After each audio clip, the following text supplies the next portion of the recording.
Halo anak-anak, apa kabar? Bu Guru harap kalian tetap sehat dan tetap bersemangat ya dalam belajar. Nah, kali ini kita masuk materi baru mengenai pencemaran lingkungan. Silakan kalian buka buku paket kalian halaman 48 ya. Nah, sekarang silakan kalian simak video pembelajaran berikut ini. Ini adalah tujuan pembelajaran pada pertemuan kali ini. Jadi, pada video ini, peserta didik diharapkan mampu menjelaskan pengertian pencemaran lingkungan, macam-macam pencemaran lingkungan, pengertian pencemaran air, dan pengaruh air jernih dan tercemar terhadap kondisi pergerakan ikan. Dengan nilai sekolah kita, yaitu peserta didik menunjukkan sikap disiplin dalam pembelajaran. Ya, mungkin di sekitar kalian atau kalian pernah merasakan sendiri atau melihat mengenai pencemaran lingkungan ya, baik pencemaran air, tanah, atau udara. Nah, pencemaran lingkungan ini sendiri memiliki pengertian segala sesuatu baik berupa bahan-bahan fisika maupun kimia yang dapat mengganggu keseimbangan ekosistem. Nah, pencemaran lingkungan ini sendiri diatur dalam Undang-Undang RI Nomor 23 Tahun 1997. Zat yang mencemari lingkungan dan mengganggu kelangsungan hidup makhluk hidup itu disebut dengan polutan. Nah, kapan suatu zat dapat dikatakan polutan? Jika kadarnya melebihi batas kadar normal, kemudian berada pada waktu yang tidak tepat, dan yang terakhir berada pada tempat yang tidak semestinya. Berikut ini kita akan bahas macam-macam pencemaran lingkungan. Yang pertama, pencemaran air, pencemaran udara, dan pencemaran tanah. Kita akan bahas satu persatu. Yang pertama, kita akan bahas mengenai pencemaran air. Pencemaran air ini adalah masuknya makhluk hidup, zat, energi, atau komponen lain ke dalam air. Akibatnya, kualitas air turun sampai ke tingkat tertentu yang menyebabkan air tidak berfungsi lagi sesuai dengan peruntukannya. Ya, berikut ini adalah faktor penyebab pencemaran air. Yang pertama adalah limbah industri. Nah, limbah industri ini cenderung mengandung zat berbahaya. Jadi, ini berasal dari industri, entah itu industri rumah tangga atau industri besar ya. Nah, jenis limbah yang berasal dari industri ini berupa limbah organik yang bau seperti limbah pabrik tekstil atau limbah pabrik kertas.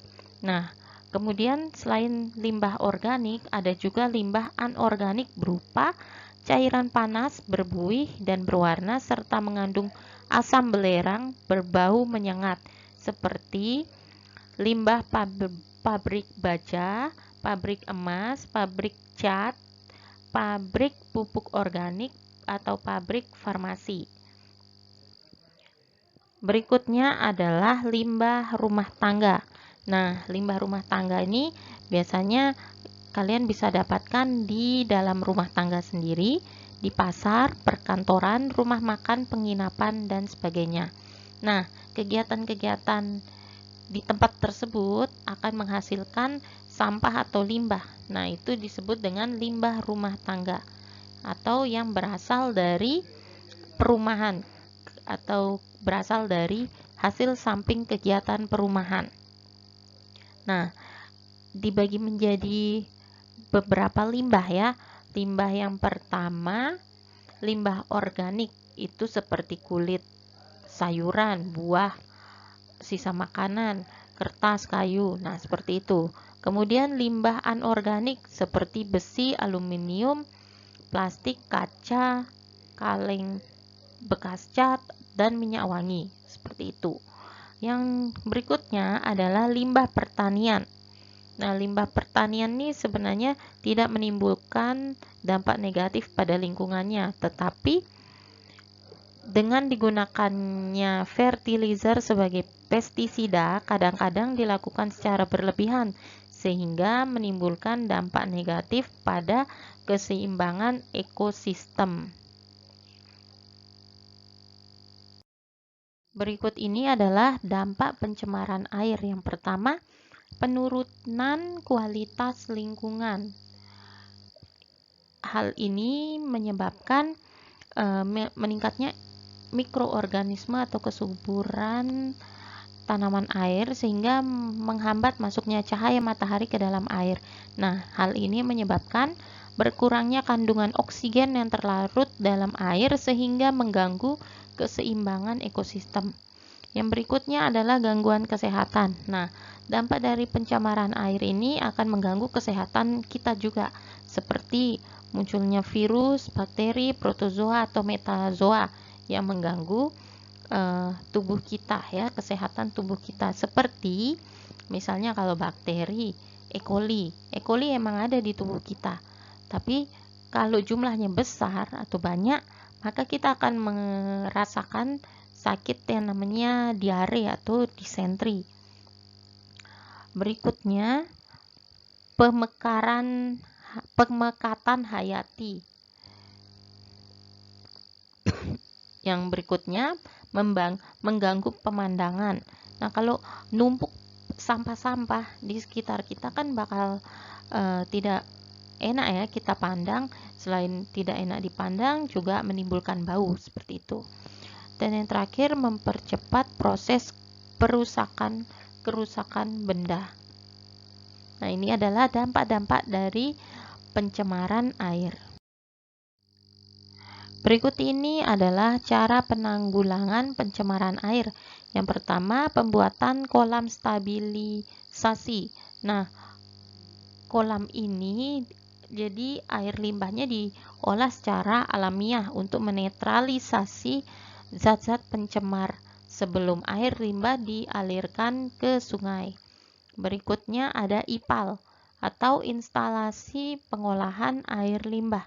Nah, ini kalau ini menggunakan alat-alat khusus ya yang digunakan untuk mengolah air limbah yang nantinya akan dikeluarkan ke sungai. Kemudian pengelolaan eksetra. Eksetra ini banyak mengandung bakteri patogen penyebab penyakit. Jika tidak dikelola dengan baik, eksetra akan menimbulkan berbagai penyakit. Pengelolaan eksetra dapat dilakukan dengan menampung dan mengolahnya pada jamban atau septic tank yang ada di sekitar tempat tinggal, kemudian dialirkan ke tempat pengelolaan atau dilakukan secara kolektif.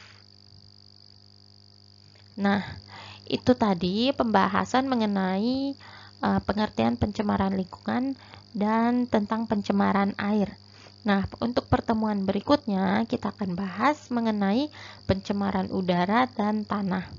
Bagi kalian yang masih belum paham atau belum jelas, boleh kalian bertanya atau kembali lagi membaca buku kalian di buku paket dari halaman 48 ya. Guru akhiri pertemuan kita pada kali ini. Tetap semangat dalam belajar. Sampai jumpa lagi.